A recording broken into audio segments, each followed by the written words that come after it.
Bienvenidos a una nueva entrega de Reyes y Astrólogos, la número 12 ya. Primer video que grabo en este año 2017. El año comenzó con mucho trabajo y es hoy 18 de enero que por fin estoy encontrando el tiempo para sentarme a grabar. Y vamos a continuar con el tema que ya había anunciado, el tema del príncipe Ruperto. Lamentablemente no lo vamos a poder cubrir todo en este material, vamos a dedicarle por lo menos dos, quizás más, pero por lo menos dos, porque en este primer material lo que hago es presentar al personaje, explicar por qué es relevante estudiarlo desde el punto de vista astrológico, eh, eh, eh, comienzo a esbozar algunos de los temas que luego vamos a desarrollar en el siguiente material. Pero lo más importante era, por lo pronto, entender al personaje, conocer al personaje y ubicar esas publicaciones de William Lilly en las cuales él hizo análisis astrológicos de este personaje. Eh, eh, Llamé a este material Aproximaciones astrológicas a la novelesca vida del príncipe Ruperto, primera parte. Evidentemente voy a tener que encontrar una manera de acortarlo en el nombre que le coloque en YouTube porque esto está muy largo. Pero esa es la idea, ¿no? La idea es que veamos las distintas aproximaciones astrológicas, tanto la de William Lilly como las que podemos hacer nosotros hoy en día, con las herramientas de las que disponemos, a esa novelesca vida del príncipe Rupert. Eh, Sin más preámbulos, los dejo entonces con el material.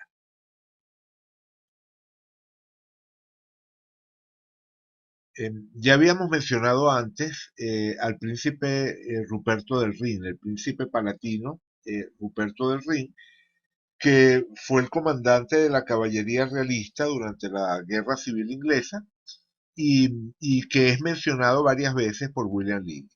El personaje es interesantísimo en sí mismo, es uno de los personajes más interesantes del siglo XVII en Inglaterra por su versatilidad. O sea, fue un personaje que se destacó como militar, pero también fue un miembro fundador de la Royal Society, la Real Sociedad londinense para el avance de la ciencia, que fue la primera organización que podemos describir como científica en el sentido moderno de la palabra. Es decir, Ruperto del Rin fue también, sin duda alguna, lo que para la época se podía entender como un científico y un inventor. Después hablaremos un poco de las invenciones del príncipe Ruperto, pero además de eso también fue un artista razonablemente bueno, sobre todo en grabado. O sea, él introdujo en Inglaterra y según muchos inventó. En otros casos hay quienes dicen que solo lo perfeccionó, pero ya sea que lo haya inventado o que lo haya perfeccionado, hay un método de grabado llamado mexotinto, en el cual él fue un verdadero maestro, ¿no? O sea, las obras de Ruperto en mexotinto tienen un valor artístico intrínseco. Además de todo esto que estoy diciendo, también fue responsable de sentar las bases de lo que hoy en día es Canadá. O sea, fue el primer gobernador del territorio inglés en Norteamérica, que con el tiempo va a ser la raíz, la semilla, a partir de la cual se va a desarrollar lo que hoy en día conocemos como Canadá. Digamos que estableció las bases geográfico-políticas para el desarrollo posterior de lo que llegaría a ser Canadá. Eh, eh, es decir, actuó como gobernador colonial, ¿no? Esa sería la descripción. Aparte de todo esto que estoy mencionando, también fue corsario. Ustedes saben que en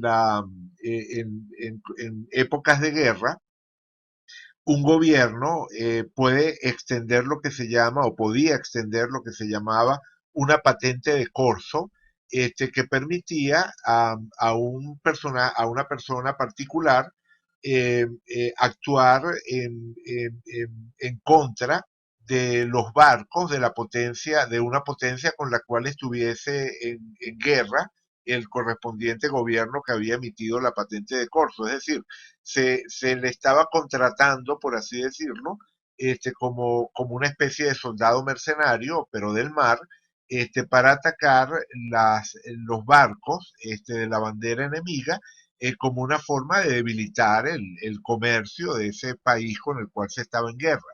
En la práctica estamos describiendo una forma de piratería legal, ¿no? O sea, un marco legal para el ejercicio de la piratería. Eso es lo que es un corsario.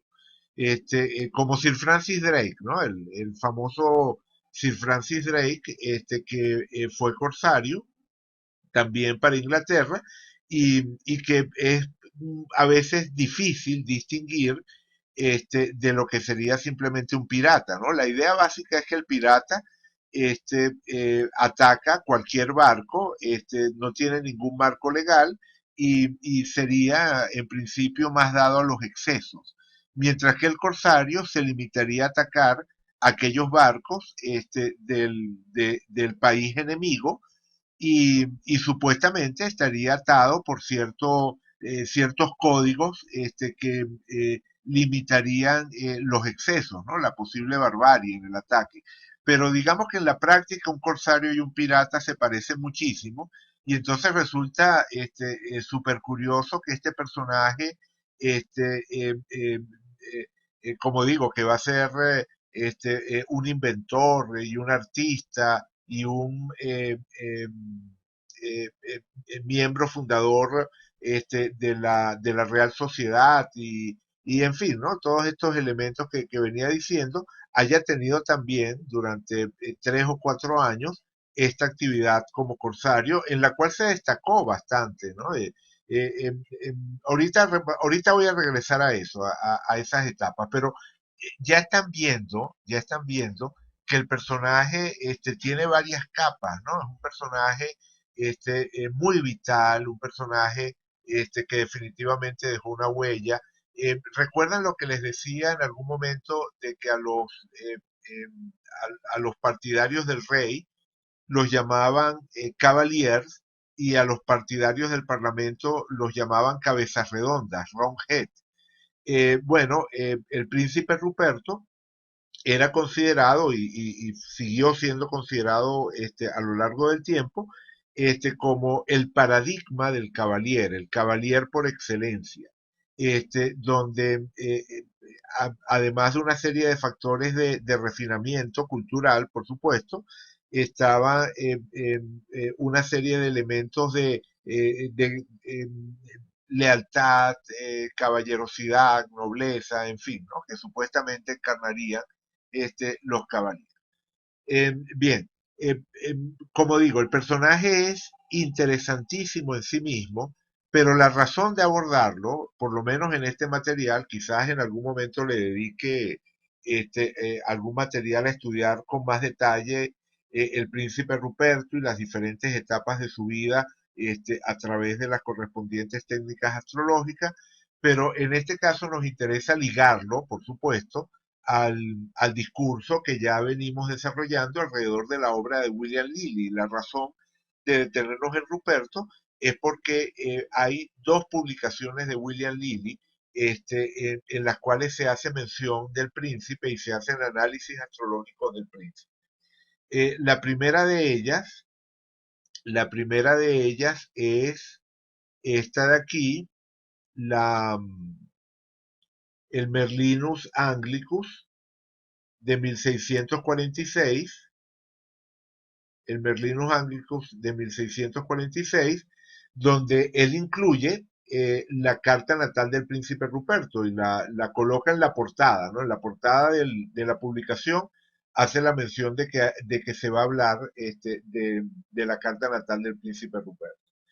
Este, eh, Ruperto en ese momento era o había sido, ¿no? En ese momento ya estaba en las etapas finales de la guerra civil inglesa, bueno, de la primera guerra civil inglesa. Ustedes saben que la guerra civil inglesa se describe en varias etapas. Bueno, en esa primera etapa de la guerra civil inglesa ya estábamos hacia el final, ya se había perdido prácticamente la guerra desde el punto de vista realista. Pero lo cierto es que al comienzo de esa guerra civil inglesa, Ruperto fue el capitán, el comandante general de caballería de las fuerzas realistas. Y fue un personaje muy atemorizante para el bando parlamentario, entre otras cosas porque era militar, un personaje extremadamente duro, que no daba cuartel y que en varias ocasiones fue acusado de un uso excesivo de fuerza, de una crueldad excesiva, que además era razonable que así fuese, que así ocurriese, porque Ruperto se formó como militar en Europa en la guerra de los 30 años, en el inicio o desde el inicio de la guerra de los 30 años, su familia estuvo muy vinculada a las acciones militares. De hecho, se puede decir que la guerra de los 30 años comienza con el derrocamiento de sus padres del trono de Praga. Su padre, vamos a ponerlo un momentito por acá. Estos eran los padres de Ruperto, la, la princesa Isabel, la hija mayor del rey de Inglaterra, del rey Jacobo I. Estamos hablando de 1619. eh, o sea, en 1619 es cuando nace, ¿no? Ruperto. Fue, como digo, el tercer hijo de esta pareja. Y ellos dos fueron los protagonistas de los acontecimientos que iban a poner en marcha la guerra de los 30 años en Europa. Federico V del Palatinado era un bastión de lo que era el protestantismo en Europa, que estaba fundamentalmente dominada por el catolicismo en ese momento.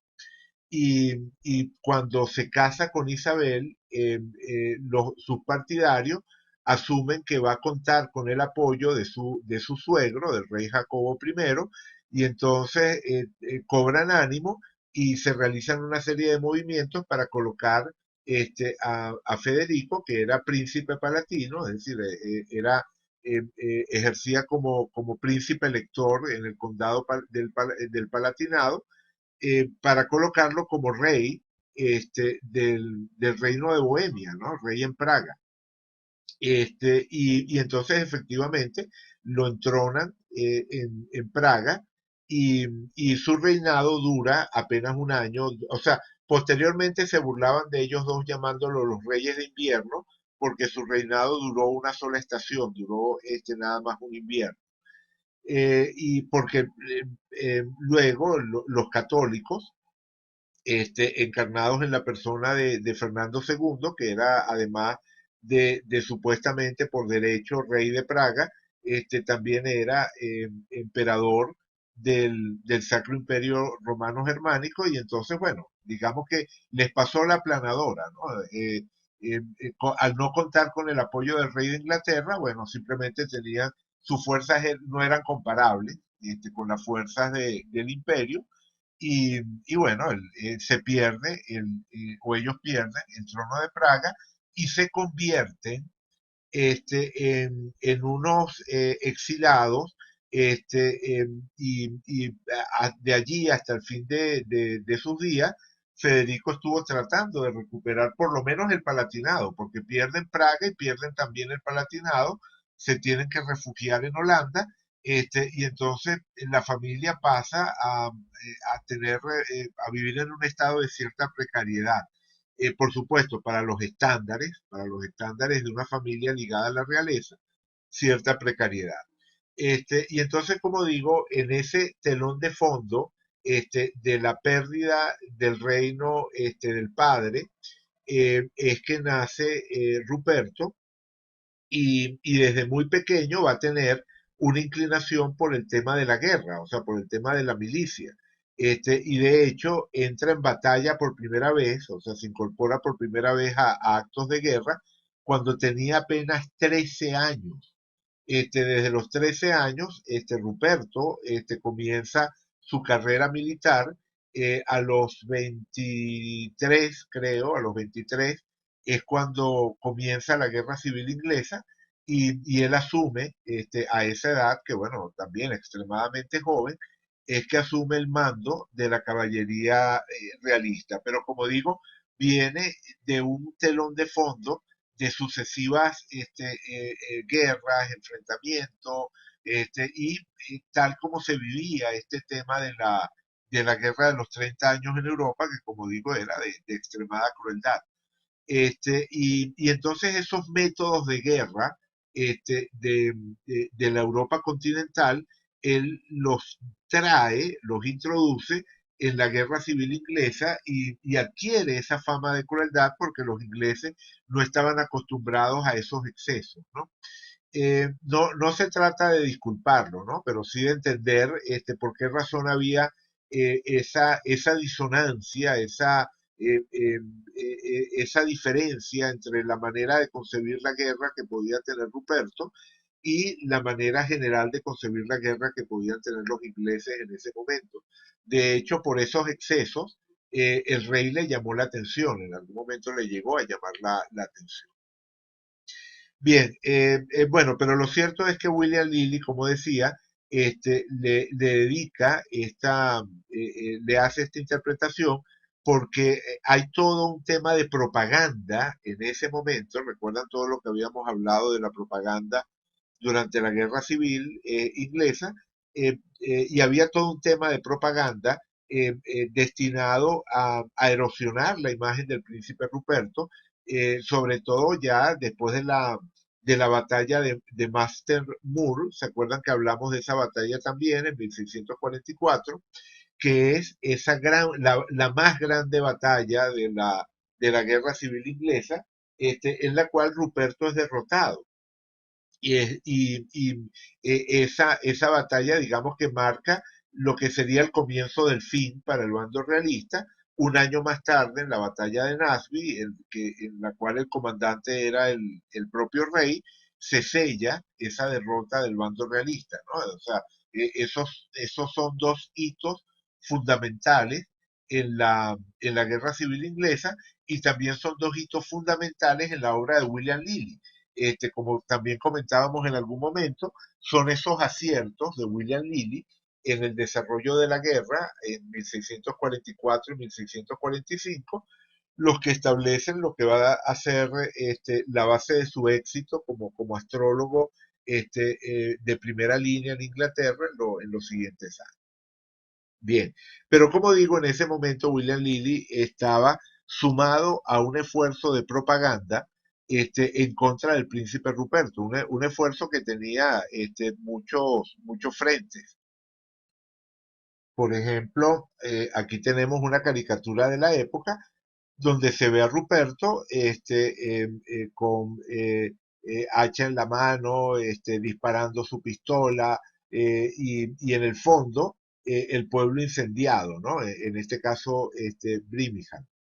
Y entonces, digamos, se le caracteriza, ¿no? De esa manera cruel, como decía.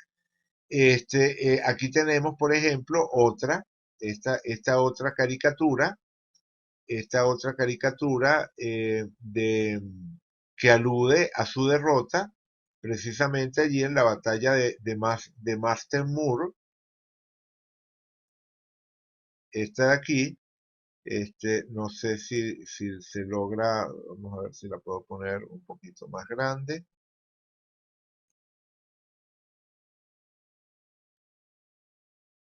Ok. Aquí se ve, aquí se ve a Ruperto escondido, no sé si lo ven, ¿verdad? Aquí se representa a Ruperto que está escondido entre no sé, esto sería que un sembrado de trigo o algo así. Bueno, pero está allí escondido, mientras, o sea, supuestamente se le representa después de la batalla, ya derrotado, y entonces está escondido, los parlamentarios lo andan buscando, y entonces se ve que encuentran el cofre con las pertenencias de Ruperto, lo abren y entonces sacan, por ejemplo, un crucifijo. ¿Qué significa esto de los crucifijos que aparecen aquí saliendo este, eh, del cofre de Ruperto? Que supuestamente Ruperto era católico. O sea, eso es falso, ¿no? Ruperto era protestante, pero la peor acusación que se le podía hacer a alguien en ese momento en la Inglaterra predominantemente protestante era acusarlo de ser católico, de ser papista, ¿no? Lo que ellos llamaban papista. Entonces, allí está, sacando los crucifijos del baúl de Ruperto, porque entonces Ruperto era un agente del Papa encubierto. Y además, la imagen de la cobardía, ¿verdad? Al estarse escondiendo allí de los soldados parlamentarios que lo andan buscando. Y aquí abajo se representa a su perro. Esto del perro merece mención aparte. Ruperto era representado siempre acompañado de su perro. Boy se llamaba el perro, y supuestamente, bueno, era simplemente su mascota, ¿no? Su perro. Pero entonces, según la propaganda parlamentaria, el perro era realmente un demonio con forma animal que lo acompañaba, lo que en brujería se llama el espíritu familiar, ¿no?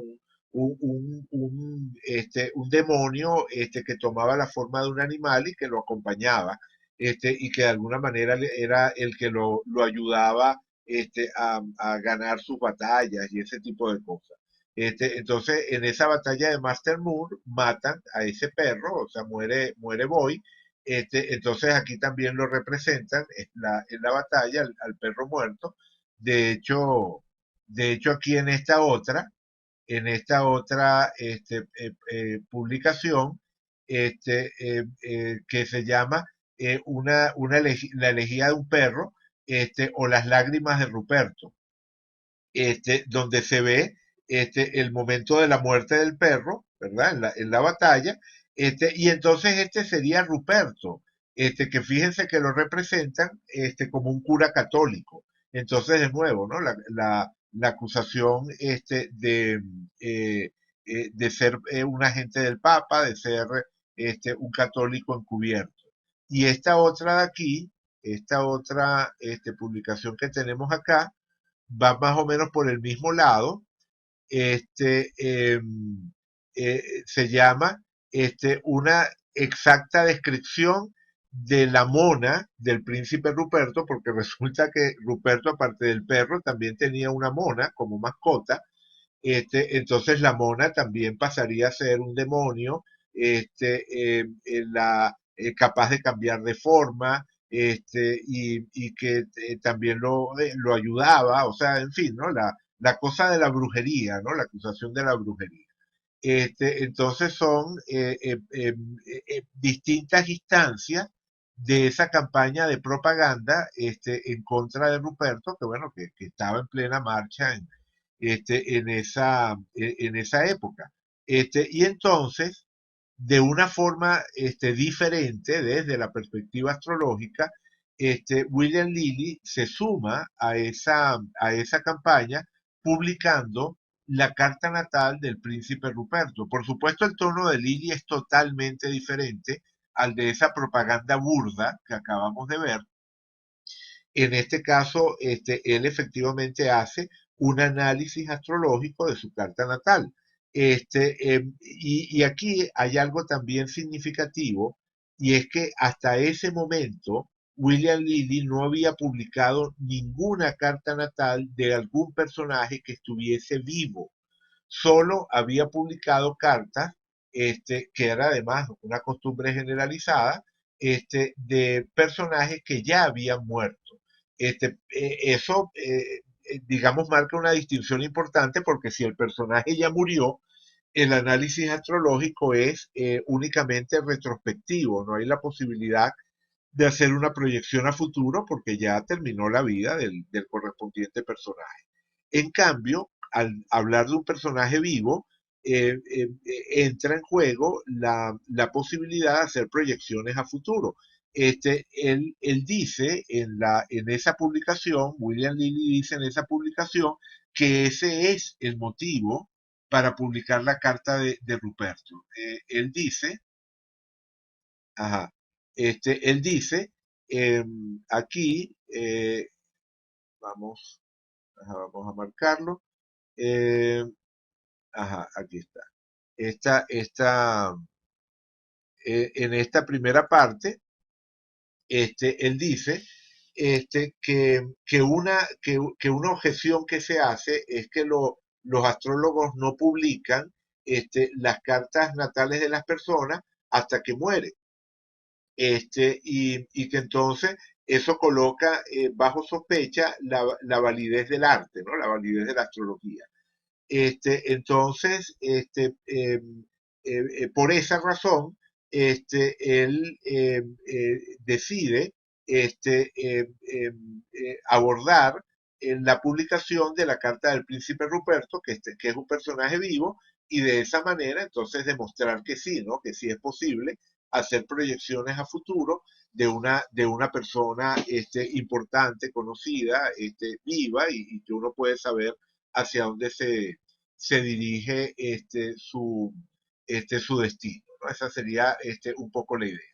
Pero o sea, esta justificación para colocar el análisis de la carta del príncipe Ruperto, aunque uno le dé algún grado de validez, tiene que colocarla en el contexto que les acabo de comentar, o sea, en el contexto de toda una orquestación del bando parlamentario para erosionar la figura del príncipe Ruperto. Es decir, se inscribe dentro de ese mismo eh,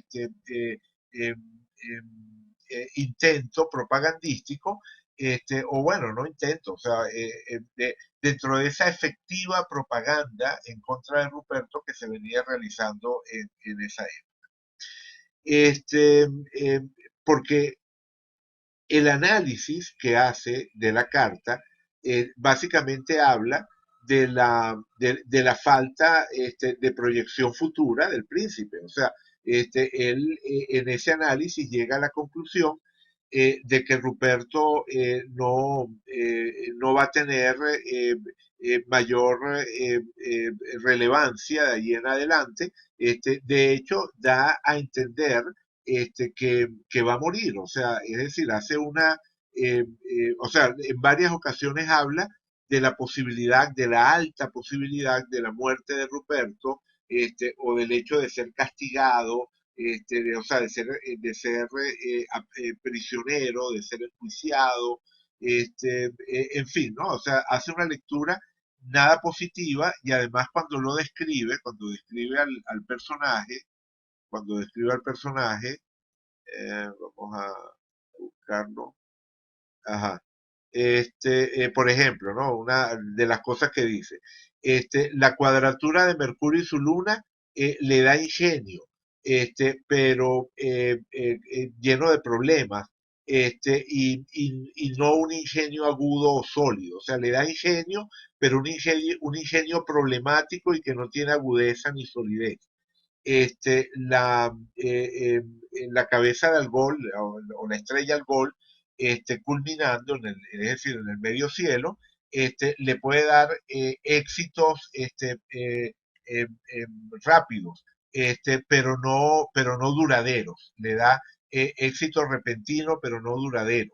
Este, eh, eh, eh, Además, hay una un inesperado final para su éxito y su honor, este, eh, eh, si no hay planetas que lo soporten, que lo apoyen, como en este caso. O sea, es decir, el hecho de tener esa estrella, Algol, en el medio cielo, le da éxito rápido, pero en cualquier momento hace que haya pérdida de honor, que haya un final a sus logros. Este, el, la cuadratura del Sol y la Luna en signos cardinales, la Luna en oposición a Júpiter, señor de la casa 8, y el Sol en cuadratura, amenazan una muerte violenta, a pesar de que Júpiter esté en la 8. Supuestamente Júpiter como planeta benéfico en la casa 8 podría estar suavizando el tema de la muerte y evitando una muerte violenta, pero Lili menciona toda la configuración y llega a la conclusión o sea, luego vamos a ver esto con más calma, ¿no? O sea, bueno, de hecho, después voy a regresar sobre este tema, pero lo que les quiero decir simplemente es que Lili hace una lectura muy negativa de la carta de Ruperto, donde básicamente estamos viendo a un personaje que, como no, ha tenido logros, éxitos, pero que no van a ser duraderos y que muy probablemente muera en los próximos años. O sea, que no le ve definitivamente mucha proyección a futuro. Eh, eh, Cuando Lili publica esta carta en 1646, supuestamente él ya había hecho un análisis a través de la astrología horaria del príncipe Ruperto. Por lo menos eso es así si nos atenemos a las palabras del propio Lilly en su astrología cristiana, que es el otro libro donde se menciona Ruperto. En la astrología cristiana, ¿verdad? ¿Recuerdan la astrología cristiana? Ese libro fundamental de William Lilly, y donde él expone los diferentes aspectos de la doctrina astrológica, incluyendo las cartas horarias, donde William Lilly era un consumado maestro, y él pone una buena cantidad de ejemplos de cartas horarias, y entre los ejemplos que coloca una carta horaria sobre el destino del príncipe Ruperto, que supuestamente habría sido levantada en 1642. Y en esa carta se contestaba la pregunta de si el príncipe Ruperto iba a sacar algún honor de esas guerras, si iba a poder llegar a vencer a su contrincante en el campo de batalla, al conde de Exeter, y qué iba a hacer de Ruperto, cuál iba a ser el destino de Ruperto. Resulta curioso que, o sea, hay una contradicción entre lo que dice William Lilly en este análisis de la carta horaria y lo que dice en la publicación de la carta de Ruperto.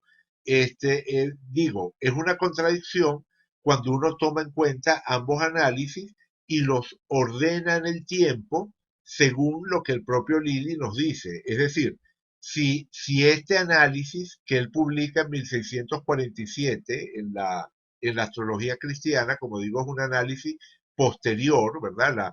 Cronológicamente, en el orden de publicación, primero vino la carta, primero vino la publicación de la carta y luego vino la publicación de la carta horaria. Pero en el orden en el cual fueron elaboradas, supuestamente primero se hizo esta carta horaria y el correspondiente análisis que él recoge en la astrología cristiana. Bueno, en este análisis de la carta horaria, él afirma que el príncipe no va a morir. O sea, en 1647 él publica esta carta horaria diciendo que él ya había vaticinado en 1642 que el príncipe no iba a lograr honores en esa guerra, que no iba a ser capaz de derrotar al bando realista, perdón, al bando parlamentario, o sea que él como comandante realista no iba a ser capaz de derrotar al bando parlamentario, y que al final de la guerra no iba a morir, iba a perder su honor, pero no iba a morir. Sin embargo, en este análisis de 1646, él en varias ocasiones habla de ese peligro de muerte que tiene el príncipe Ruperto en ese momento, de la posibilidad de su muerte o de ser capturado. Entonces, claro, es una contradicción en el sentido de que si William Lilly ya había levantado esa carta horaria y le daba a la carta horaria la validez de un juicio certero, si estaba asumiendo que esa carta horaria le proporcionaba una información certera, válida, entonces al momento de levantar esta carta natal y hacer el análisis de ella, bueno, habría tenido que conciliar, ¿verdad? Las dos predicciones, ¿no? La predicción que ya había hecho, según la cual el príncipe Ruperto no iba a morir, y la predicción que está haciendo en este momento de que probablemente muera. Entonces, como digo, ¿no? Hay una contradicción que, ojo, no estoy diciendo con esto que las cartas horarias no funcionen, o que William Lilly estuviese haciendo trampa. Lo que estoy diciendo es que en cada momento en el que publica una de estas cartas, William Lilly está respondiendo a la realidad de ese momento. Es decir, en ese instante, cuando publica la carta natal del príncipe Ruperto, además de hacer un análisis astrológico, está inscribiéndose, como decía antes, en una guerra de propaganda. Y dentro de esa guerra de propaganda habría sido totalmente válido que él ignorara adrede ese juicio que ya había hecho con respecto al destino del príncipe, ¿no?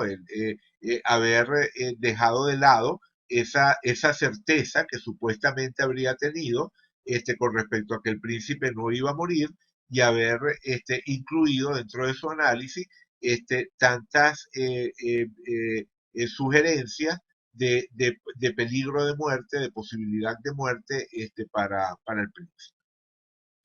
Y por otra parte, al estar ya publicando la carta horaria como parte de la astrología cristiana al año siguiente, él está respondiendo también a un tema didáctico, está buscando ilustrar la forma de levantar y de interpretar una carta horaria, y entonces va a tender dentro de su mente a redondear los distintos elementos en aras de la transmisión didáctica, diría yo, ¿no? El hecho de hacer un ejemplo que sea efectivo y comprensible, lo puede haber llevado a descartar, a no tomar en cuenta o simplemente ni siquiera pensar en la contradicción que se daba entre el juicio que él estaba exponiendo aquí, que supuestamente había hecho en 1642, y el que efectivamente había publicado en 1646. De todas formas, esto también, o sea, estoy diciendo todo esto porque independientemente de las técnicas astrológicas, uno tiene que entender que los astrólogos son seres humanos y que esos seres humanos tienen las debilidades y los logros y las maravillas que podemos atribuir a cualquier ser humano. Y en este caso, como digo, no estoy cuestionando la validez de la astrología horaria como técnica. Lo que estoy es resaltando que cuando un astrólogo presenta un caso de astrología horaria, normalmente va a presentar primero aquellos casos en los cuales funcionó especialmente bien la técnica, y segundo va a tender a hacer la presentación de tal forma de que la técnica luzca como infalible, ¿no? De que la técnica luzca como una técnica incuestionable y que siempre funciona con ese nivel de claridad. Y precisamente por esas tendencias termina dando la impresión, o sea, porque el punto es cuando uno lee la interpretación de esta carta horaria en la astrología cristiana, da la interpretación, perdón, da la impresión de que William Lilly en 1642 ya sabía con claridad todo lo que le iba a pasar a Ruperto en los próximos años. Y esa impresión queda desmentida por el hecho de haber publicado en 1646 esta carta natal donde los juicios que hace son diferentes. Como digo, esto simplemente nos habla de los entretelones humanos que siempre van a estar ligados a la exposición de cualquier técnica astrológica, y que bueno, William Lilly respondía, como decía, a las circunstancias que lo rodeaban en cada momento, y en particular en esta publicación de 1646, como digo, estaba ese telón de fondo de la campaña en contra de Rupert. Bien, vamos rápidamente, sin entrar en mucho detalle, vamos a darle una mirada a la biografía de Ruperto. Vamos a recorrer rápidamente la biografía de Ruperto, porque eso nos va a ayudar a sacarle más provecho a lo que veamos ahora en la carta. Ahora vamos a ver la carta que hizo William Lilly, vamos a verla en el formato moderno. Vamos a comparar los juicios que hizo Lilly con los que podemos hacer nosotros, y así vamos a ir. Bueno, aquí esta es la primera escena en la que nos podemos detener. Aquí se representa la huida de Federico de Praga, lo que les contaba antes, cuando luego de apenas un invierno como rey, es destronado. Aquí se ve la águila de dos cabezas, que representa al imperio, sobre Federico derrotado, y la procesión de su familia huyendo con los bienes que se pudieron llevar. Eh, eh, Hay algo muy curioso con relación a esto, y es que cuando la familia huye de Praga, casi se dejan olvidado a Ruperto. Ruperto tenía apenas un año de nacido, aparentemente con la prisa de huir, eh, eh, eh, nadie se había acordado de llevarse al bebé, y al final es un personaje de la corte que lo recuerda, y lo regresa por Ruperto, y se lo llevan en ese escape. Pero digamos que los reyes estaban tan ocupados con todo el tema de escapar y de llevar lo que se pudiesen llevar en ese momento, que casi se dejan olvidado a Ruperto. Este es un tema importante. Ruperto es el tercer hijo. El hermano mayor va a morir, y entonces el segundo es el que va a pasar a ser el heredero del Palatinado, el heredero legítimo. Como les digo, el Palatinado se había perdido, pero entonces, digamos que Ruperto, en su condición de tercer hijo, en ningún momento tuvo una condición de heredero, ¿no? del Palatinado. Y entonces de alguna forma es marginado un poco, y en algunas cartas se deja entender claramente que Isabel tenía preferencia por los hermanos mayores de Ruperto. De hecho, en algún momento Ruperto cae preso, en algún momento lo aprisionan durante una de estas guerras que les comentaba, una de estas batallas que les comentaba, en las que participó. Él cae prisionero, y en las cartas de la reina, de su madre, se lee que ella da gracias a Dios que por lo menos al que capturaron fue a Ruperto y no a su preferido. O sea, entonces se ve, ¿no? Se ve esa preferencia, que de alguna manera también es un factor, ¿no? A tomar en cuenta al momento de analizar la carta de Ruperto. Eso de que tuvo una relación que podemos describir un poco como limitada o tensa con la figura materna. De hecho, Ruperto fue criado por tutores, o sea que era lo común, además, ¿no? En esa época. Aquí lo vemos en una imagen, con su profesor de historia, viendo la clase en ropas de época. Porque por supuesto lo que sí tuvo Ruperto fue una educación exquisita, ¿no? Igual que todos sus hermanos. Por cierto, que desde muy pequeño tuvo habilidad para los idiomas, o sea, fue un personaje con una gran habilidad para los idiomas y también para la matemática. O sea, los idiomas y la matemática fueron dos cosas en las cuales se destacó. Cuando hablamos de idiomas nos referimos a lenguas vivas, ¿no? A los diferentes idiomas que se hablaban en la Europa de su época, porque no le podía importar menos el griego y el latín, ¿no? Las lenguas muertas no le llamaban la atención, lo que le llamaba la atención era aquello que estaba ligado a la realidad, ¿no? De su momento.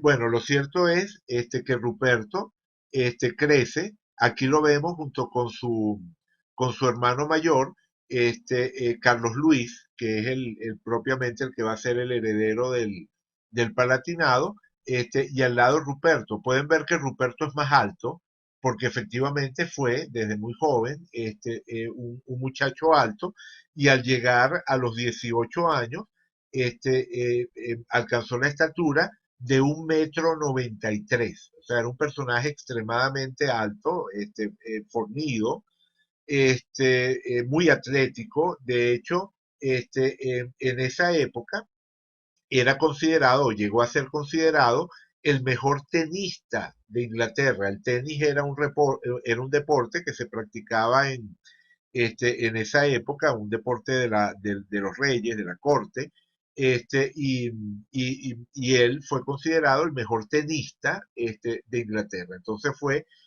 también destacado como deportista, eso me faltó decirlo antes. Fue un deportista destacado. Hay una anécdota en la cual el rey, ya cuando se está perdiendo la guerra civil, el rey decide escapar y en principio Ruperto lo va a acompañar. Pero el rey le dice, no, mejor no me acompañes porque esa estatura tuya nos podría delatar. O sea, es muy difícil que te pongas un disfraz y pases desapercibido. El rey escapa disfrazado. Es muy difícil que pases desapercibido porque tu estatura te delata, ¿no? Sería un poco leve. Bien, ajá, aquí lo tenemos en otra imagen juvenil. Ya para esta época, ya para la época en la que se pintó este cuadro, ya él formaba parte o sea, ya estaba incorporado a la vida militar, como les digo, desde los 13 años, comenzó esa vida militar. Aquí lo tenemos en la época en la que era general o comandante de caballería del bando realista, esa época en la que él queda establecido, como les decía antes, como el paradigma del cavalier, el paradigma de esos personajes que apoyaban al bando realista. Aquí lo tenemos, por ejemplo, en una representación del día previo a la batalla wow, se me va el nombre, Edge Hill, creo que era que se llamaba el lugar, la batalla de Edge Hill. Que fue una batalla que ganaron los realistas. Este es el comienzo de la guerra, ¿no? Cuando comienza la guerra, que comenzó con varios éxitos por el lado realista, y entonces ahí es donde se forja, ¿no? La imagen de Ruperto como líder, exitoso y también como comandante militar de gran crueldad, como les decía antes, o sea que no daba cuartel, o sea, lo de la crueldad es relativo, ¿no? Los historiadores modernos ponen en tela de juicio el hecho de que Ruperto haya sido más cruel que cualquier otro militar. Lo que sí tenía era simplemente un estilo de hacer la guerra que, como les decía antes, venía de ese telón de fondo de la guerra de los 30 años en Europa, y que contrastaba con un estilo, digamos, más regulado de hacer la guerra, que era el que existía en Inglaterra. en ese momento. Bueno, lo cierto es que aquí lo vemos, este sería Ruperto, este que aparece aquí, sería Ruperto. Vamos a poner acá, ajá, este de acá, sería Ruperto, este es el rey, Carlos I, y este de acá es otro comandante que no recuerdo el nombre. Lo cierto es que aquí está el rey sosteniendo el mapa donde están los planes de batalla y colocando su bastón de mando sobre el brazo de Ruperto, digamos como dando a entender la confianza, ¿no? La confianza que el rey tiene en las habilidades de Ruperto como comandante. Bien, ok. Vamos, ajá, luego viene, como les digo, la derrota en la batalla de Master Moor, un par de años más tarde. Esa pintura describe una batalla de comienzos de la guerra, 1642, pero ya en 1644 es cuando se da esa batalla de Master Moor que les comentaba, y allí viene el declive del príncipe Ruperto como comandante militar en esa guerra civil inglesa, y a raíz de allí es que termina un par de años más tarde. Bueno, aquí está, esta es la portada que habíamos visto antes, esa portada de la publicación de 1646, donde se habla de esa posible muerte de Ruperto, y de que en todo caso Ruperto va a perder su honor. O sea, la idea básica es que no va a tener logros, que va a perder su honor, y que bueno, seguirá adelante con su infortunio y su mala estrella, porque sí, al final lo que dice es eso, ¿no? Que Ruperto no había nacido para la buena fortuna, ¿no? O sea, que Ruperto iba a ser algo así como que un personaje, sí, infortunado el resto de su vida, ¿no? Era un poco leve. Bueno, lo cierto es que Ruperto no muere, como digo, sino que marcha a Francia, o sea, bueno, perdón, aquí hay algo importante, aquí hay algo importante con respecto a esta, antes de que pasemos al tema de Francia. Hay un episodio aquí importante, o sea, después de que Ruperto es derrotado en la batalla de Master Moor, él sigue, por supuesto, teniendo un lugar como comandante realista, pero luego, a medida que la guerra va eh, eh, eh, inclinándose a favor del bando parlamentario, él se encuentra en un punto en la ciudad de Bristol y tiene que rendirse, o sea, tiene que rendir la ciudad de Bristol y escapar de Bristol, porque bueno, está rodeado, ¿no? Por las fuerzas parlamentarias. Y eso ocurre, esa pérdida de Bristol ocurre después de la batalla de Nasby. O sea, ya habían ocurrido las dos batallas que habían decidido el final de la guerra, como les comentaba, la batalla de Master Moor que la perdió Ruperto y la batalla de Nasby que la perdió el rey. Y ya a partir de allí lo que venía era el declive, ¿no? Lo que venía era o sea, un proceso más o menos largo del bando parlamentario terminar de tomar el control de Inglaterra. Bueno, lo cierto es que en ese periodo ya del declive de la guerra, como digo, Ruperto está en Bristol, está defendiendo Bristol y está rodeado y entonces al final tiene que abandonar la ciudad, tiene que irse.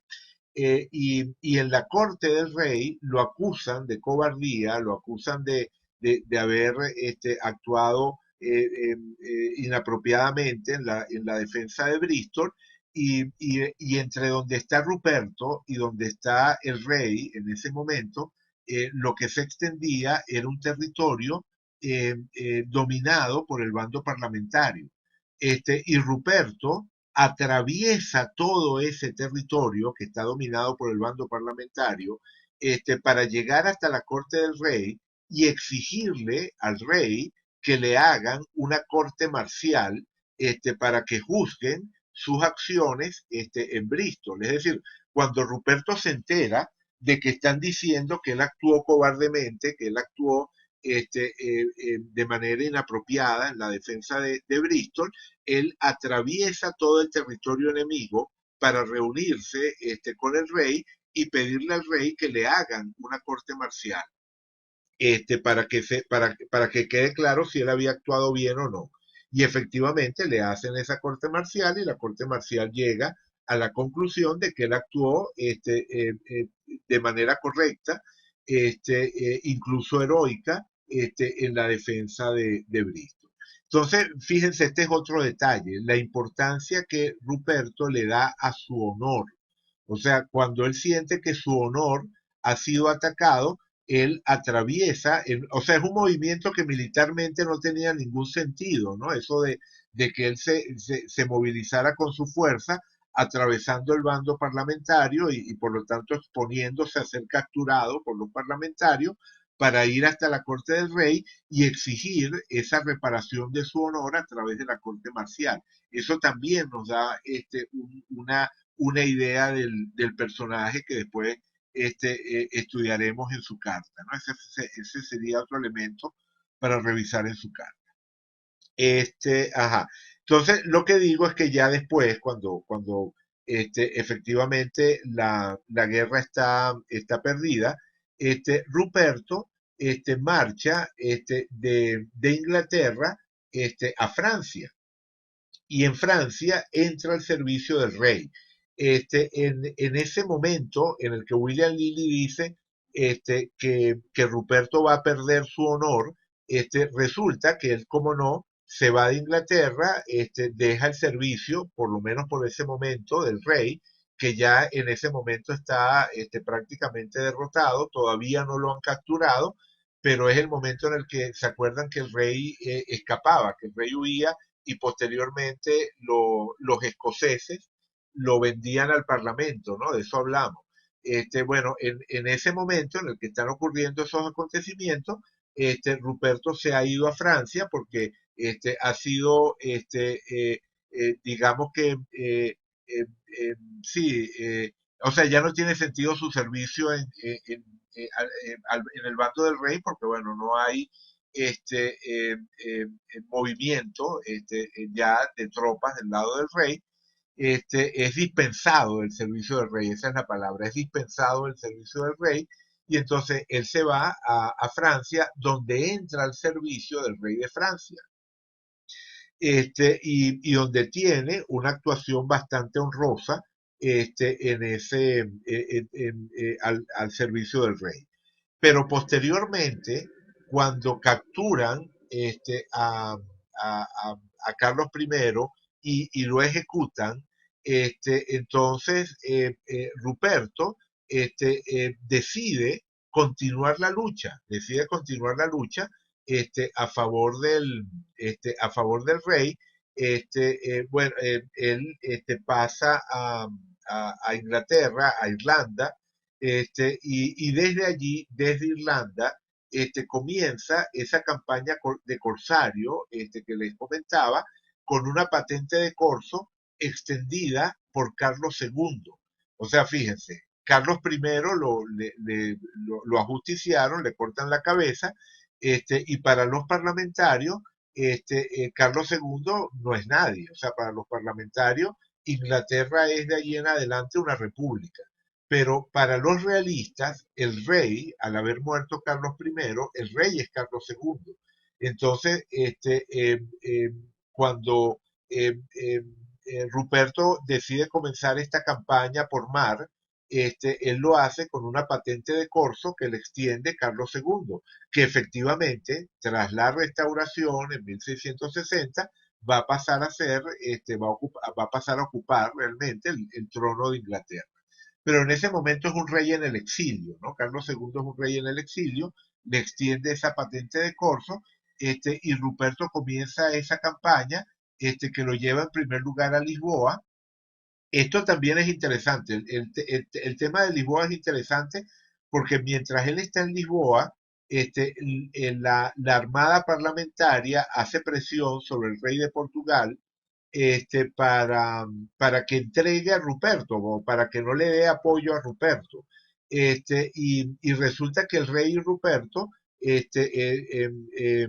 Joao ahorita no recuerdo el número, Joao segundo creo, ahorita lo vamos a ver en algún momento, o si no en este material que ya veo que me está quedando muy largo, sino en este material en el siguiente.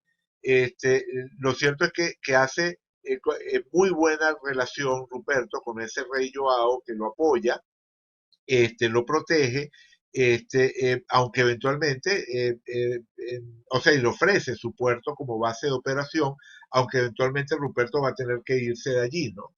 Pero lo cierto es que eso es interesante porque tenemos la carta natal de ese rey, de ese rey portugués, y resulta que hay una relación muy interesante entre la carta del rey y la carta de Ruperto que creo que también valdría la pena revisar. Bueno, lo cierto es que de Lisboa entra en el Mediterráneo, realiza toda, o sea, a lo largo de todo el Mediterráneo, esa campaña atacando los barcos ingleses y los barcos de naciones aliadas a los ingleses, y después decide cruzar, bueno, primero va hacia África, o sea, se mueve hacia África, luego de África cruza hacia el Caribe, hacia los territorios ingleses en el Caribe, y luego regresa nuevamente a Francia. Durante este periplo dura 3 o 4 años, ahorita no recuerdo, pero lo cierto es que esta es la época a la que me refería antes, en la cual Ruperto fue un corsario.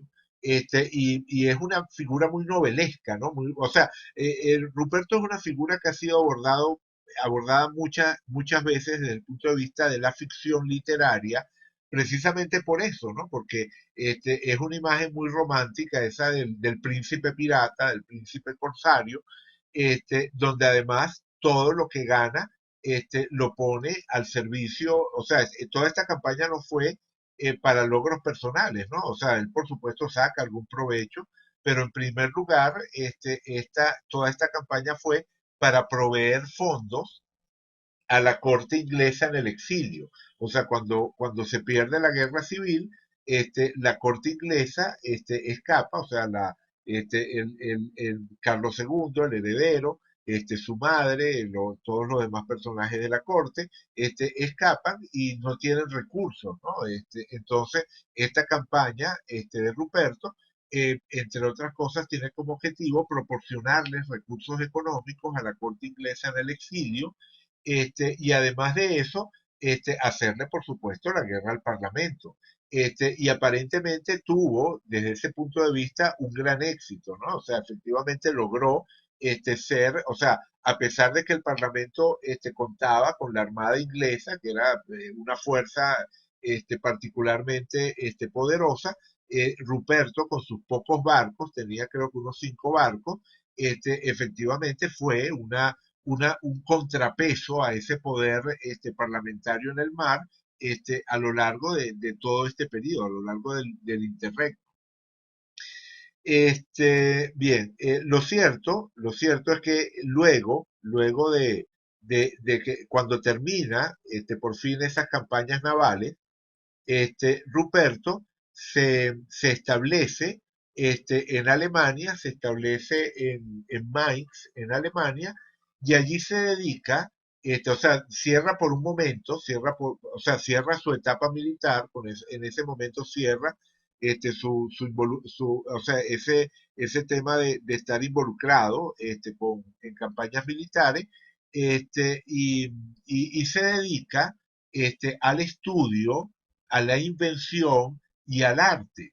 Y allí es cuando hace este cuadro, este grabado, que se llama El Gran Verdugo, donde se ve al verdugo que acaba de cortar la cabeza de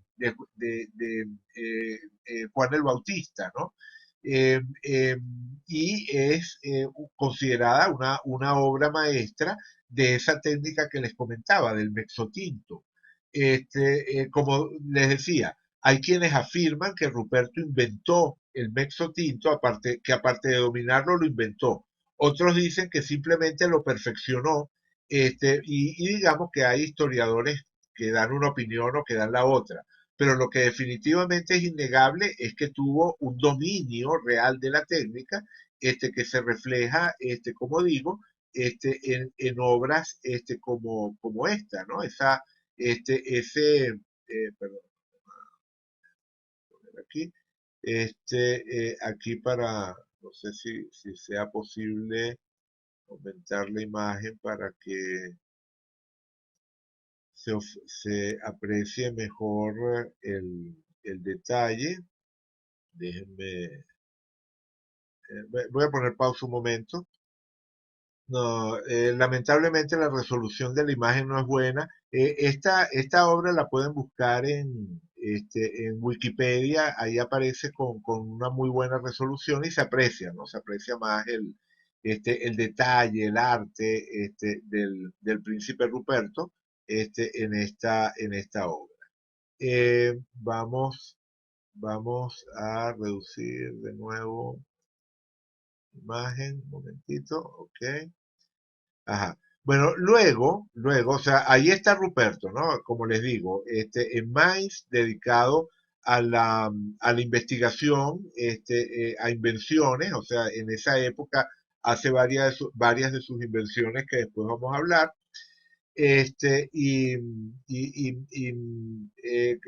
dedicado, como digo, al trabajo, artístico. Pero en 1660, eh, llega Carlos II, como les comentaba, al trono, ocurre la restauración,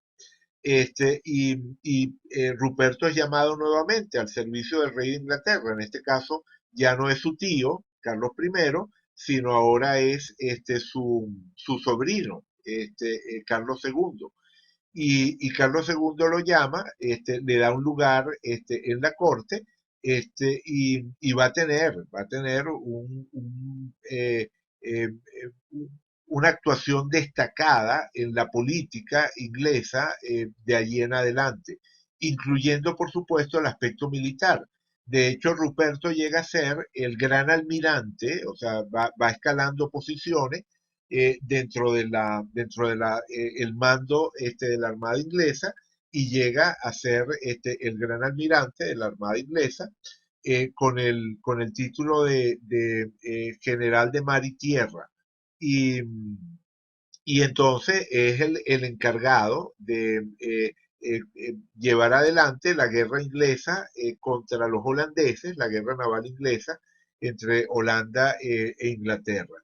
Y establece buena parte de lo que va a ser la doctrina de la Armada inglesa para los siguientes años, y establece una serie de innovaciones, tanto desde el punto de vista técnico como desde el punto de vista organizativo dentro de la Armada inglesa. O sea, es un personaje extremadamente destacado, para lo que sería el desarrollo de Inglaterra como potencia naval en los siguientes, siglos.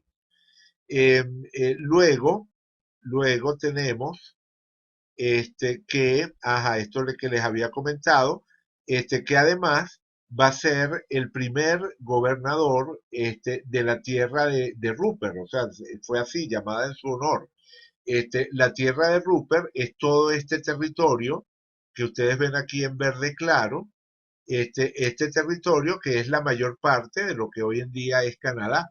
Incluso una partecita, o sea, la tierra de Rupert cubre una partecita, de lo que, también sería Estados Unidos hoy en día, pero fundamentalmente estamos hablando de Canadá, y los puestos, comerciales que fueron definidos, se convirtieron en el esqueleto de lo que posteriormente sería el desarrollo, como les decía, de la organización política, de ese embrión de país que en ese momento se estaba desarrollando y que con el tiempo llegará a ser Canadá.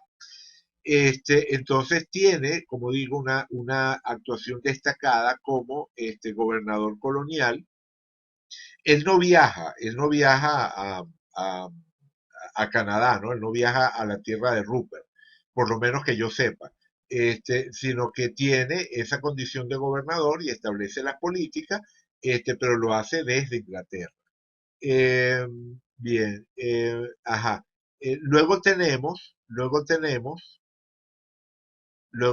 la relación de Ruperto con la Real Sociedad.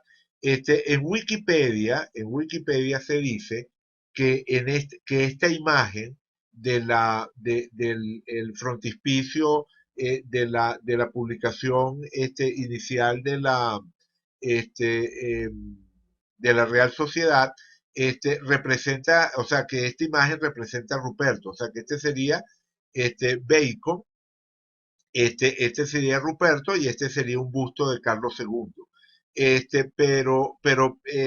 Aparentemente no. En un libro Pablo Janisewski me hizo llegar, se ve que este personaje que aparece aquí, a pesar de que se parece a Ruperto, supuestamente no sería Ruperto, sino el primer presidente de la Real Sociedad. He buscado las imágenes y sí, ¿no? También hay una cierta semblanza.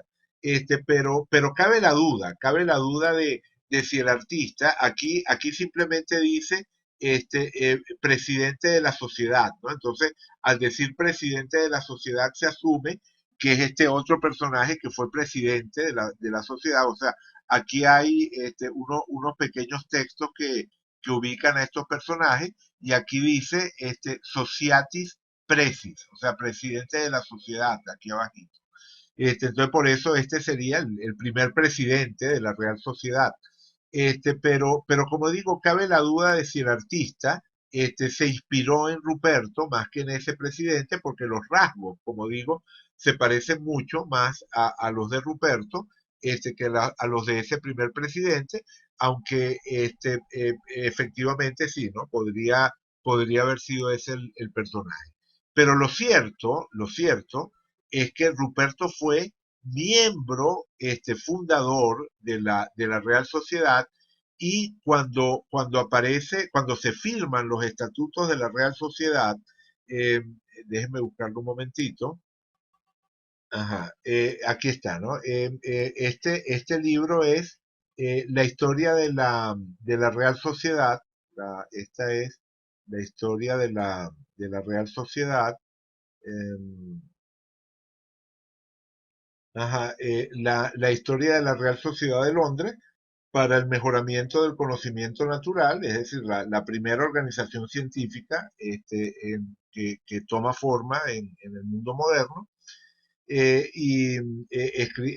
historia, escrita por este personaje, Thomas Spratt, y aquí esta es la mejor fuente que uno tiene para esas primeras etapas del desarrollo de la Real Sociedad. Y aquí tenemos que cuando nos habla de los estatutos, ¿verdad? Nos habla de los estatutos de esa Real Sociedad. Aquí un resumen de los estatutos de la Real Sociedad. Va exponiendo los estatutos y al final nos dice que cuando esos estatutos fueron presentados al rey, a su majestad, él estuvo de acuerdo en firmarlo y suscribirse él mismo como fundador y patrón de esa organización. Y Su Alteza el Príncipe Ruperto firma junto con el rey al mismo tiempo. O sea, es decir, el rey, o sea, se entiende que el rey es el que le está dando el visto bueno a la Real Sociedad, pero Su Alteza el Rey y Su Alteza el Príncipe Ruperto firman los dos los documentos, o sea, los estatutos al mismo tiempo, declarándose ambos miembros de la asociación. Entonces lo que digo es que independientemente de que aquí esté o no representado Ruperto, lo cierto es que Ruperto está ligado al origen de la Real Sociedad y firma junto con el rey los estatutos de la Real Sociedad. Bien, Lo cierto es que el ligado a la Real Sociedad aparece registrado, por ejemplo, el metal de Rupert, que es una aleación de bronce concebida originalmente para usos militares, pero que con el tiempo también ha sido ampliamente utilizada en artesanía porque es una aleación que tiene un notable parecido con el oro. Entonces, a efectos decorativos, se suele utilizar ese metal de Rupert digamos que es una de los tantos elementos donde aparece la huella del príncipe Ruperto. Las gotas de Rupert no fueron un invento de Rupert, sino que él introdujo en la Real Sociedad este, una, un elemento que había sido descubierto en Europa. Las gotas de Rupert son gotas de vidrio que se dejan caer en agua helada, agua fría, y entonces adquieren una forma alargada. Déjenme buscar una imagen. Ajá, estas son las gotas de Rupert, que como digo, no fue que Rupert las inventó, ¿no? Sino que ya eran conocidas. De hecho, en Europa se les llamaba lágrimas holandesas. Y, como digo, una curiosidad. Se deja verter vidrio fundido en agua helada y entonces se obtienen estas formas alargadas, ¿verdad? Que eso, pues tal cual una gota, pero lo interesante es que el extremo más grueso es muy resistente, se le puede dar con un martillo y no se rompe. O sea, el vidrio allí es vidrio templado de gran resistencia y es prácticamente irrompible, ¿no? Pero en el momento en el que se rompe, en el momento en el que se rompe la parte delgada es muy frágil y si uno rompe la parte delgada, toda la gota estalla. O sea, aquí lo ven, esta sería la imagen de la gota estallando, o sea, le rompen la cola y toda la gota estalla de repente. Entonces es una curiosidad científica, o fue una curiosidad científica, y Rupert las introduce en Inglaterra como un tema para ser investigado por la Real Sociedad. Bueno, entre los inventos de Rupert, bombas de agua, mejorías de bombas de agua, eh, un proceso para colorear el mármol, la formulación de un problema matemático conocido como el problema del cubo del príncipe Rupert, que tiene que ver con el tamaño que debe tener un cubo para poder pasar por dentro de otro cubo. Hay una paradoja topológica y es que un cubo de tamaño más grande puede pasar a través de un cubo más pequeño. Todo depende de la forma, ¿no?, en la que se hace pasar el cubo, y la pregunta tiene que ver precisamente con determinar las proporciones en las que eso es posible. Se destacó también en el desciframiento de códigos secretos. Recuerdan lo que les dije de su gusto por los idiomas y también su gusto por la matemática. Bueno, él se destacó también descifrando códigos secretos que eran algo muy utilizado en esa época como parte de estrategias militares, ¿no? Entonces, descifrar el código secreto del enemigo era un punto especialmente importante. Es el creador de un tipo avanzado de cañón naval que se llama Rupertinoe y que fue un estándar para la Armada inglesa posterior a su invención por parte de Ruperto. Nuevos métodos para el barreno de armas, es decir, para abrir el cañón, ¿no?, para barrenar el cañón de las armas, nuevos métodos para hacer eso, los diseños de llaves de chispa mejorada, las llaves de chispa, o sea, recuerden que las armas de la época, se encendían utilizando utilizando que estos mecanismos que eran las llaves de chispa. Bueno, él diseña mecanismos mejorados de llaves de chispa, y también inventó digamos, un antecesor del revólver, un arma de mano, con varios cañones, que podía eso, ¿no? Disparar varias balas. Recuerden que las armas de esa época disparaban una sola bala. Y también inventó un fusil que podía disparar varias cargas rápidamente, ¿no? Como un antecesor del fusil de repetición sería, ¿no? Eso, ¿no? Aquí lo dice, diseñó un fusil para hacer varios disparos a gran velocidad, y también una pistola con tambores giratorios, que sería esta, ¿no? Como el antecesor del revólver. En los registros de la Real Sociedad están varios de estos inventos, en particular que menciona aquí, un tipo de pólvora que es 10 veces más potente que la pólvora común. Él desarrolló un tipo de pólvora 10 veces más potente que la pólvora común, y también un método mejorado para usar la pólvora en minería, ¿no? En trabajos de minería. Desarrolló un torpedo, municiones de racimo para artillería. Las municiones de racimo son esas que cuando se disparan se abren, ¿no? Como perdigones, ¿no? Como una nube de perdigones. Mecanismos de balance para mejorar las mediciones con cuadrantes en alta mar. Recuerden que en alta mar se establecían las mediciones utilizando instrumentos para ver la altura de las estrellas, cosas así, pero el barco se balancea, ¿no? Y eso dificulta las mediciones. Bueno, él desarrolló mecanismos de balance para lograr hacer mediciones más precisas en alta mar. Desarrolló un mecanismo de buceo para recuperar objetos del fondo marino.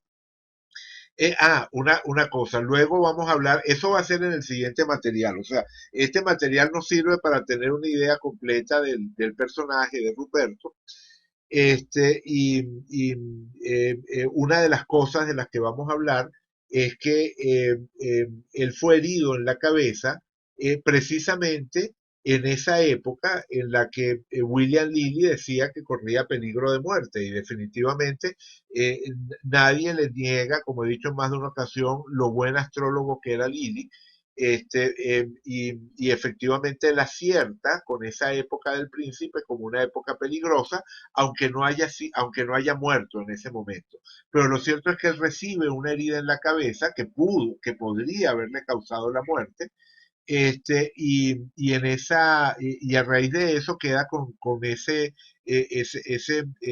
digamos, sí, esa herida lo molesta en varias ocasiones a lo largo de su vida, y en algún momento lo trepana. En algún momento, o sea, ustedes saben la trepanación, que es abrir el cráneo para liberar presión o para hacer cualquier operación quirúrgica, ¿no?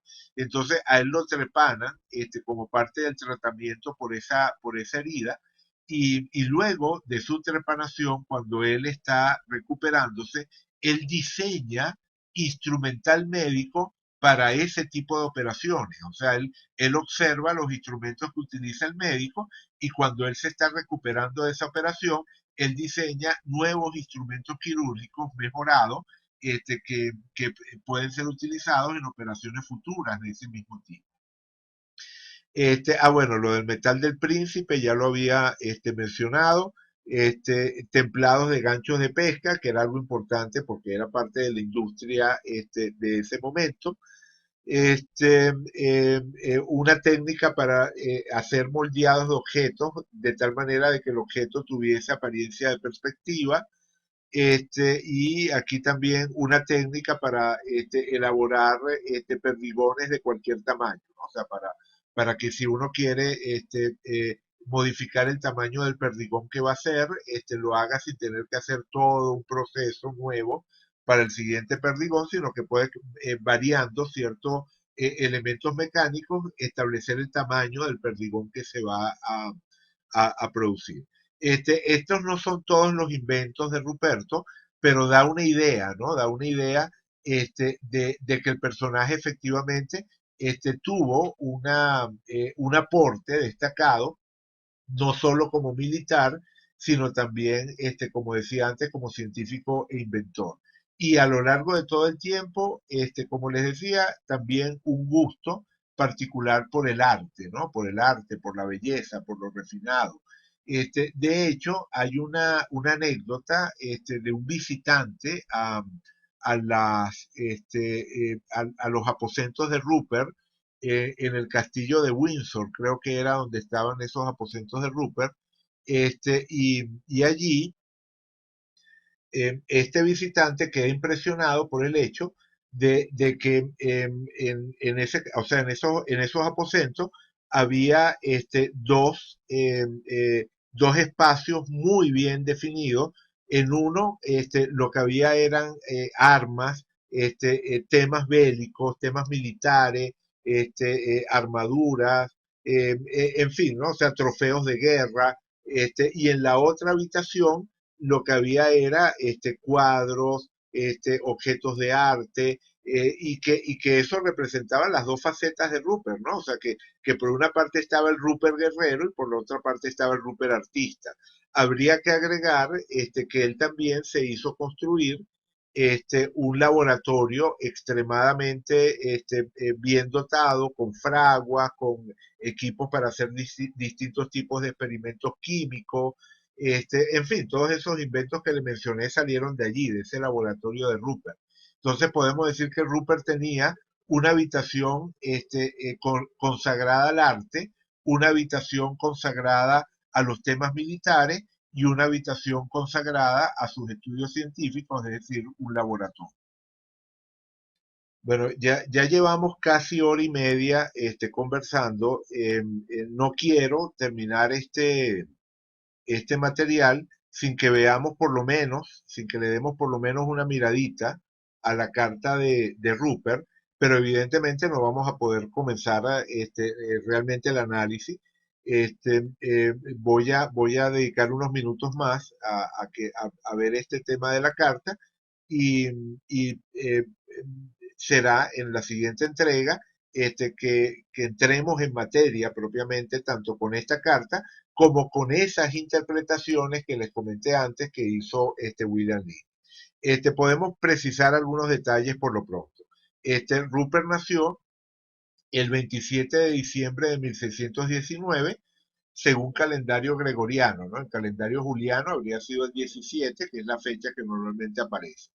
Y William Lilly manejaba como dato inicial de su hora de nacimiento las 9:30 de la noche, las 21:30.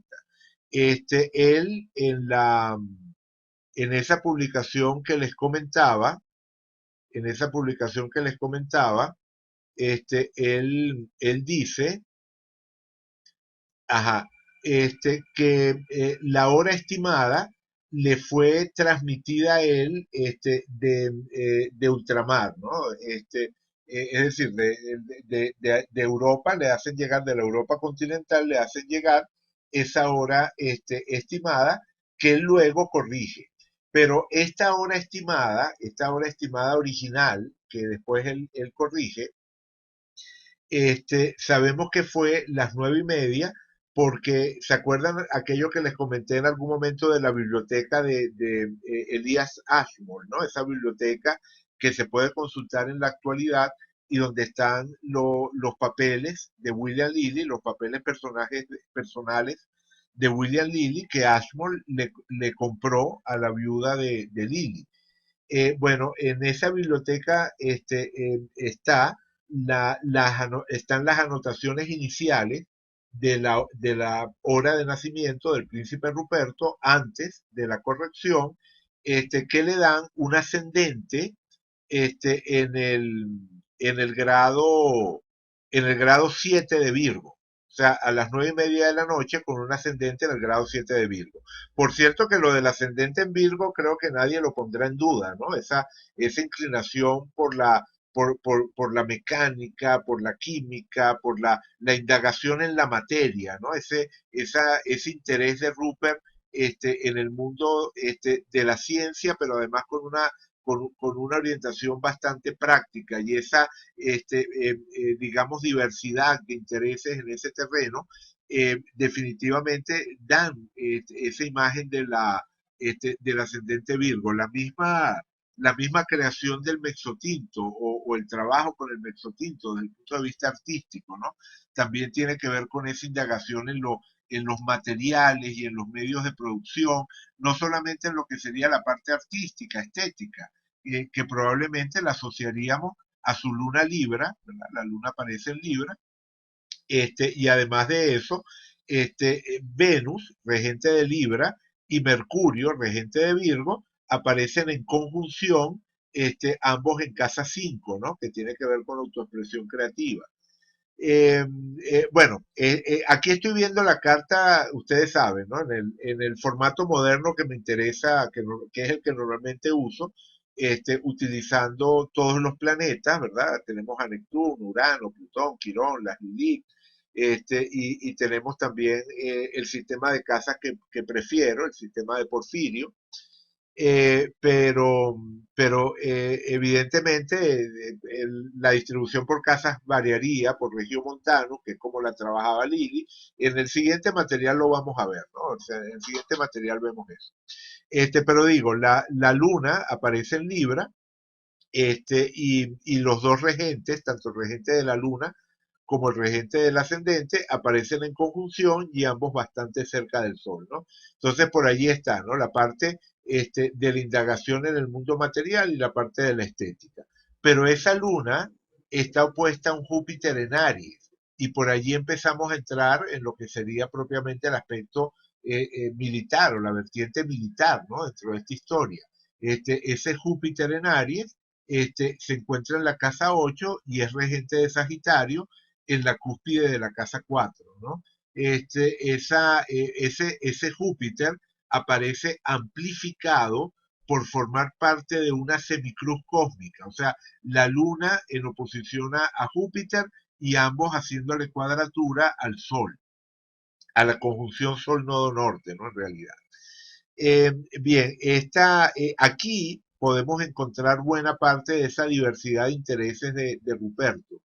Entre otras cosas, también podemos entender las tensiones con la figura materna, bueno, con la figura del padre y de la madre. El padre muere cuando Ruperto todavía era muy joven, era un adolescente, y como digo, la relación con la madre siempre tuvo estos bemoles que les contaba antes. Bueno, en fin, de todo esto hablaremos con más detalle luego. Pero hay un detalle, como les decía, que es el tema de la hora de nacimiento, que William Lilly la corrige para colocarle un ascendente en el grado cero. Ese ascendente en el grado cero es lo que le va a dar la conjunción de Algol con el medio cielo. Eh, si activamos, si activamos las estrellas, si activamos las estrellas, un momentito, ajá, ahí está. Algol, la estrella Algol aparece en el medio cielo, como decía Lili, culminando, ¿no? Aparece culminando, y este es un factor importantísimo en la interpretación que hace Lili de la carta de Ruperto. Y uno se podría preguntar hasta qué punto Lili, precisamente, como les decía, como parte de esa concepción también un poco propagandística, no hizo una corrección en la cual se dejó llevar por el atractivo de colocar esa estrella de naturaleza maligna en el medio cielo del príncipe. Es decir, habría que preguntarse si efectivamente Algol estaba allí en el medio cielo o no.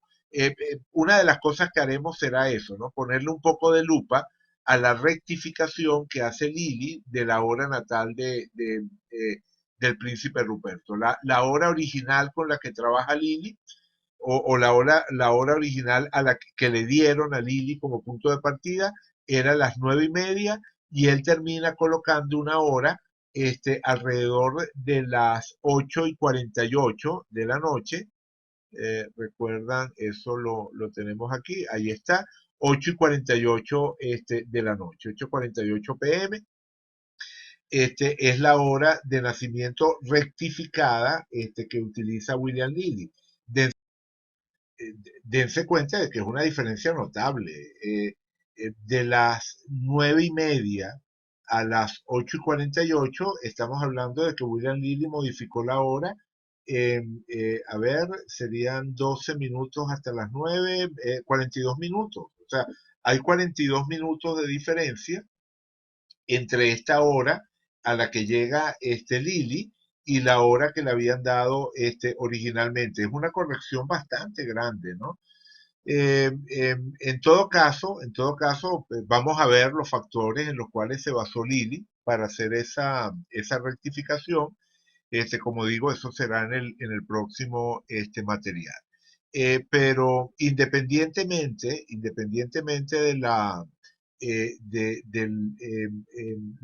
de que consideremos el ascendente en el grado 7 o el ascendente en el grado 0, hay una serie de juicios que emite Lilly que igual se mantendrían y que definitivamente contrastan con el desarrollo del personaje. Comenzando por aquello que les había comentado, ¿no? De que el personaje iba a ser un personaje con ingenio, pero un ingenio turbulento o un ingenio problemático, y que además no era particularmente agudo.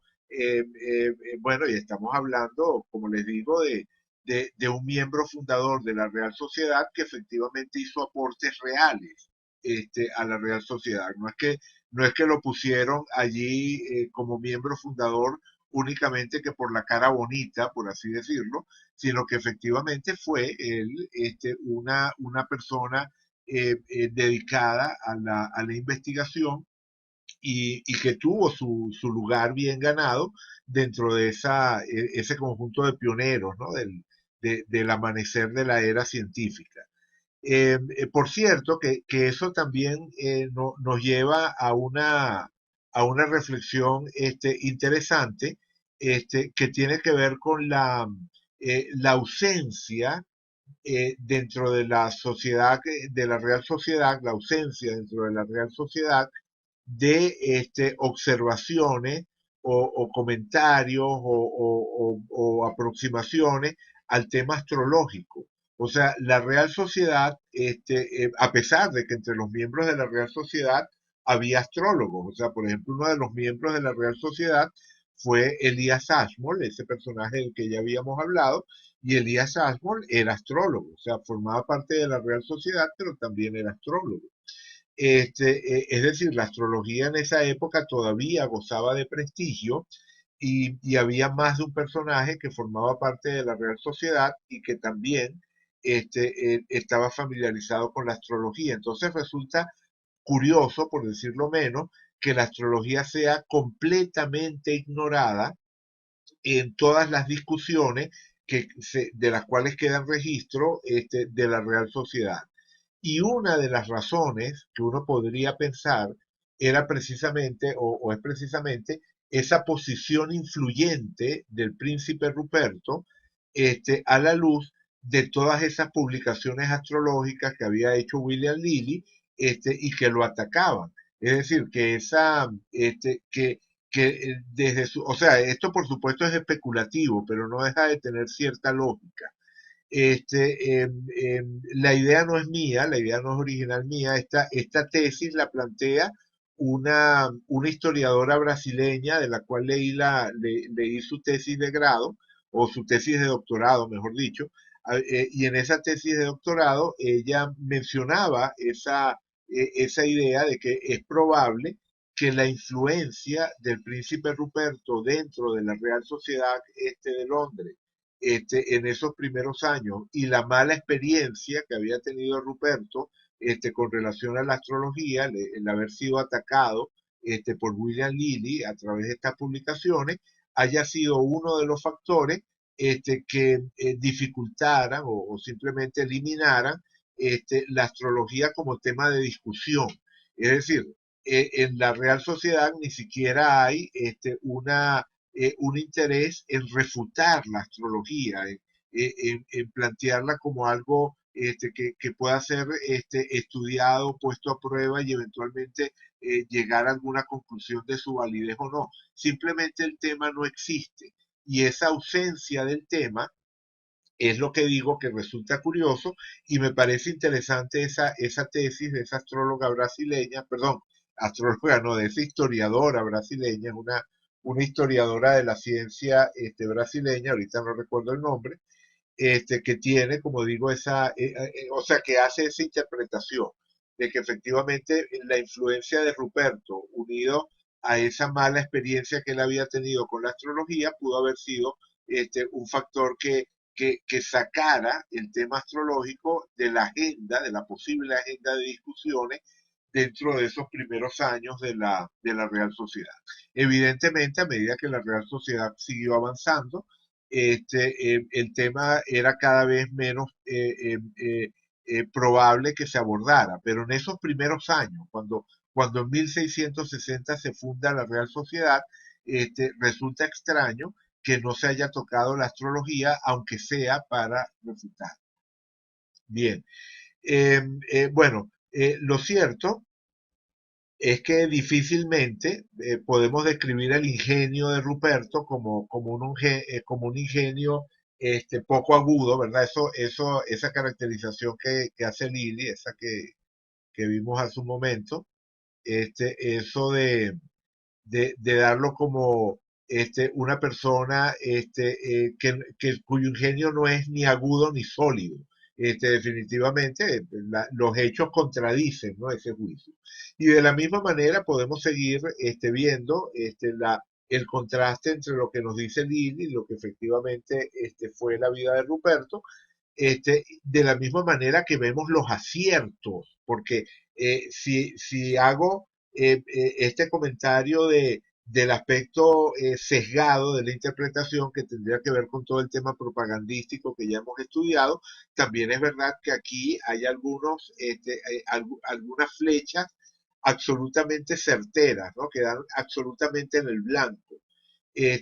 Por ejemplo, como les decía, el peligro al que iba a estar expuesto en ese momento, y ahí es cuando recibe esa herida en la cabeza, que efectivamente lo tuvo en riesgo de muerte. Pero además en algún momento Lili habla del peligro de que se le disloque el hombro, o sea, del hombro dislocado, y efectivamente él recibe también una herida no tan grave como la que recibe en la cabeza luego en Francia.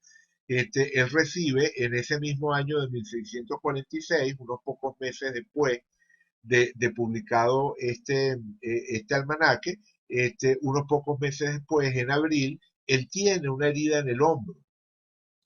Por supuesto, hay algunos bemoles también con esa predicción, pero es notable que él reciba una herida en un hombro y que William Lilly haya señalado específicamente el tema del peligro, ¿no?, en el hombro. Eso tiene que ver con el Saturno en Géminis y la asociación de Géminis con el hombro, ¿no?, y la llegada por direcciones primarias del mediocielo a Saturno, ¿no? Esa sería un poco la base de esa predicción. Pero como digo, todo eso lo vamos a ver en el siguiente material. Lo voy a dejar hasta aquí porque bueno, porque ya se nos ha hecho bastante extenso.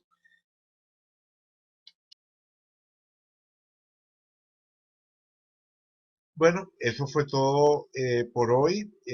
Espero no tardarme mucho en retomar el tema y grabar la siguiente parte, que ahí sí vamos a meternos más propiamente con lo que sería el tema astrológico, pero como ya dije, ¿no?, era importante conocer al personaje para poder sacarle provecho al análisis astrológico y además evaluar el trabajo de William Lilly. O sea, no podemos hacer un juicio del trabajo de Lilly en la interpretación de la carta de Ruperto si no conocemos primero, bueno, quién fue Ruperto y las características destacadas de su vida. Bien, entonces lo dejo hasta acá. Gracias por acompañarme. Si les gustó el material, por favor, dejen un me gusta en el video. Si no se han suscrito al canal, los invito a suscribirse y, y será entonces hasta la próxima entrega, que como digo, espero que no se tarde mucho.